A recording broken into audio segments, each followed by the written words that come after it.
In this video, I'll be talking about VAWA, and VAWA stands for Violence Against Women Act. It is a federal law that was enacted to protect victims of domestic violence. And later on, the law was actually amended to include among those victims immigrants, and that's the subject today.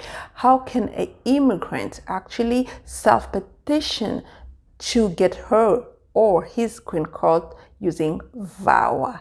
Hello, my name is Bijoux.ngwandaesq. I am an immigration attorney in the DC metropolitan area, and I do work with individuals across the country and around the world because we deal with US immigration laws. Okay, if you're new to my channel, please subscribe. If you're not new, welcome back, and please don't forget to hit the notification bell so you don't miss out on all my videos. Thank you. Okay, let's just get into it. Let's start with eligibility requirements. Who's actually eligible to apply for VAWA self-petitioning? So eligible is someone who's a U.S. citizen spouse or a former spouse of a U.S. citizen or lawful permanent resident. Someone who's a U.S. citizen parent.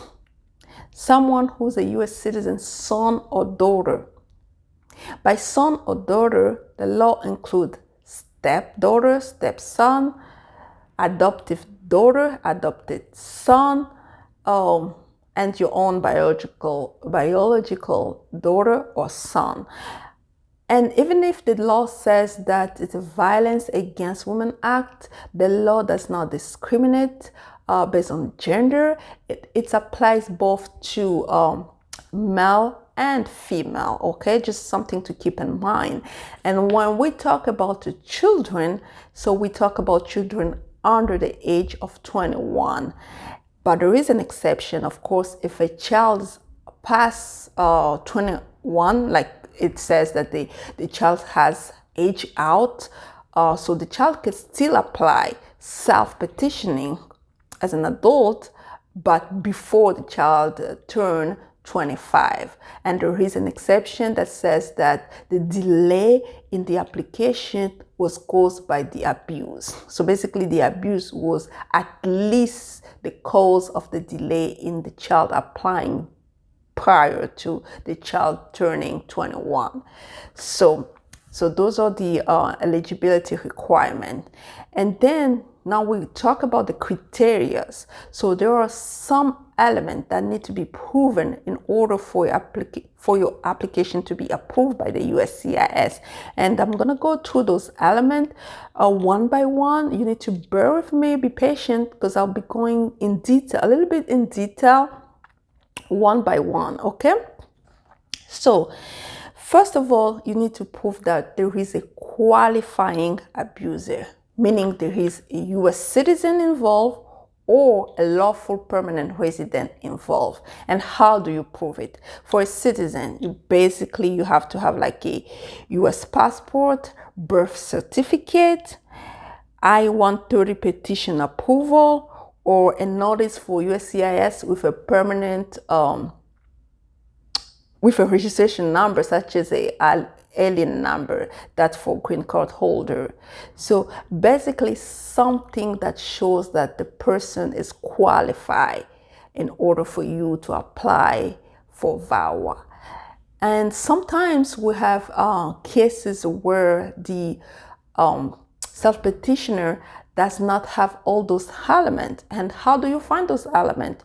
You have to be able to call USCIS and request that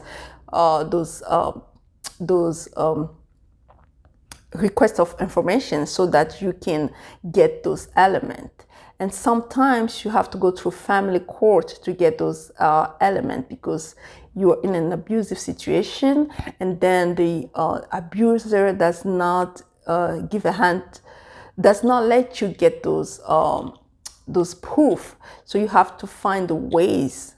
And if you have questions about how to find those ways to get those elements, to get those proof, to prove that there is a qualified abuser, please call our office. We'll be able to help you and assist you through the process, okay? So that's number one. There must be a qualifying abuser. Number two, there must be a qualifying relationship. Basically, are you married? When we talk about a U.S. citizen spouse or former spouse, so you have to be able to prove by marriage certificate. If you're divorced, you have to be able to prove a divorce record. You have, if the spouses had passed away, you have to be able to prove with death certificate. Okay, so but something to remember and something to think about when you are actually divorced, you're no longer in the relationship because the relationship is so abusive to the point that you couldn't stay.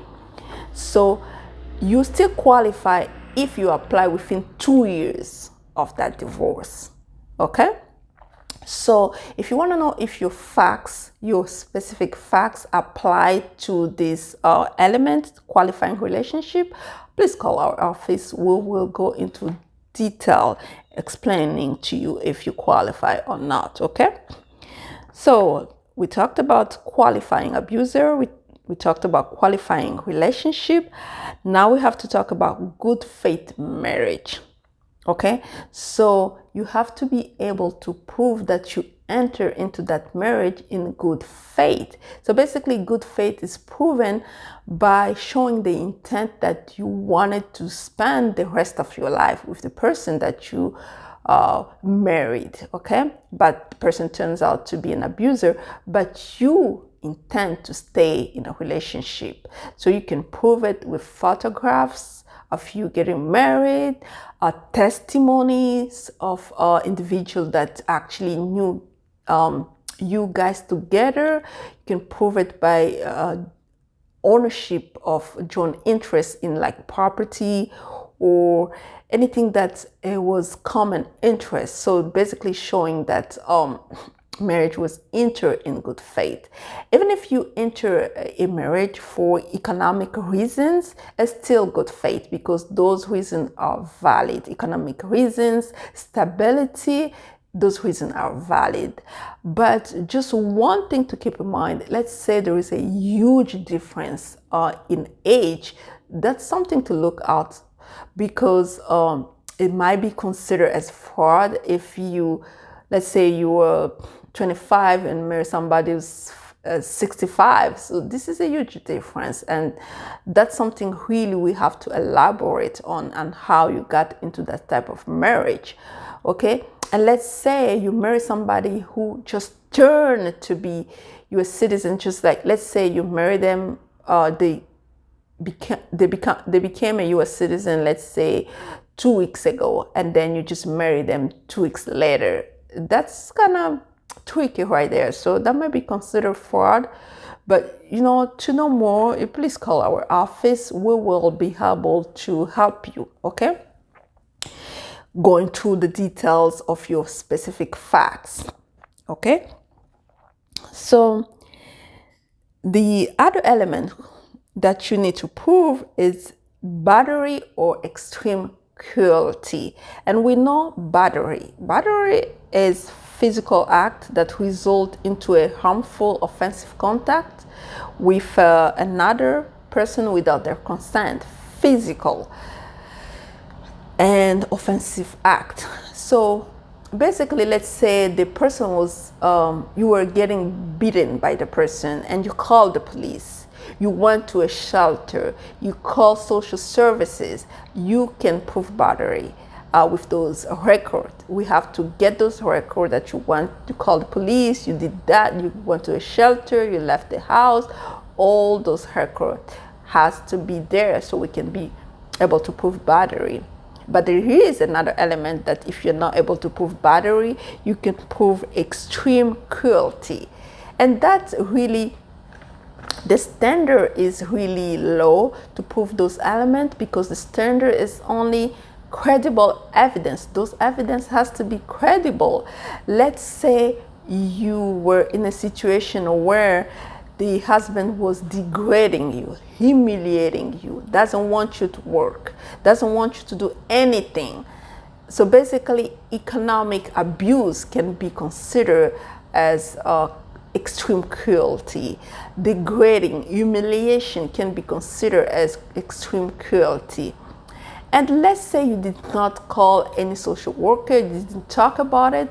We know that in most abusive relationships, people have a tendency not to come forward in time. So that's when we work with counselors, people who are specialized in mental health, and people who have those type of specialities to help us elaborate on why the victim did not come forward earlier in the process, and they just keep things in, because it's something psychological when somebody's it's abused and they pretty much lose power to do anything else. So that's why we have to work with counselors to help us understand the situation, and collaborate and get you those evidence. It only has to be credible evidence. It can be affidavits of people who knew you, people who knew the husband and you together, and how you were actually living in those type of situations. Those are credible evidence,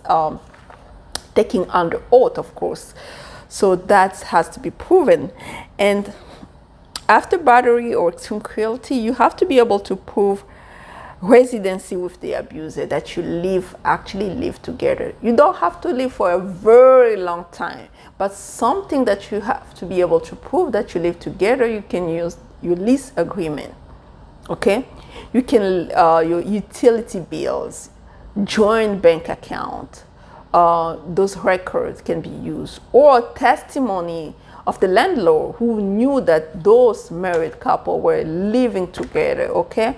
So using their landlord apartment, so the landlord can testify, of course, under oath, showing that you guys live together. So you have to be able to prove it. And it doesn't have to be that you live for a very long time, as I said. So you can live with the abuser for a short period of time and you couldn't handle it. You don't have to stay in the abusive relationship just because you have to get a green card. No, it is absolutely no, you don't have to do it. But as long as you can prove that you actually lived with the abuser for a period of time, using those records that I just talked about, such as lease agreement, utility bills, testimony of landlord, testimony of neighbors, so under oath, so we can use those to actually prove your case. Okay, and then you have to show current residency in the United States. By the time you're applying, you have to be in the United States applying. You have to be able to show it, and that's easy to show. Basically, your own application, sign where in the United States, and then affidavit, your own affidavit stating the facts, lease agreement, stuff like that. You have to be able to, the last one is you have to be able to show good moral character. So basically that's where you go to the police, your local police, and ask for clearance. So for the past, basically the place you live for the past 6 months, within 3 years. So each place that you live, they have to be able to give you those records, and the police officer, the police officer or police station in your county will be able to do that to give you the clearance, and then you can show that you're good, no criminal background, stuff like that. And some criminal background too, if let's say you have a crime in the past, depending on what it is, you can be eligible to apply for a waiver based on Vawa, and based on kind of inadmissibility, you can apply for a waiver. So you should be qualified, and that's when you call our office to actually take your specific facts to apply them to those qualifiers, and know if based on your specific facts are you qualified or not. So that's when we help you with that. Okay, so basically this is it for today. I was just wanting to tell you that you do not have to stay in an abusive relationship if you're an immigrant based on love or based on getting a green card. You do not have to suffer through a relationship just because you want to stay in order for you to get a green card. You can self-petition without your partner knowing that you are self-petitioning, and those information are confidential, and the USCIS will not give those information to your abuser. So you are safe. Those laws are there to protect you. Take advantage of it. Call our office, make an appointment. We'll be able to help you. We help people across the country,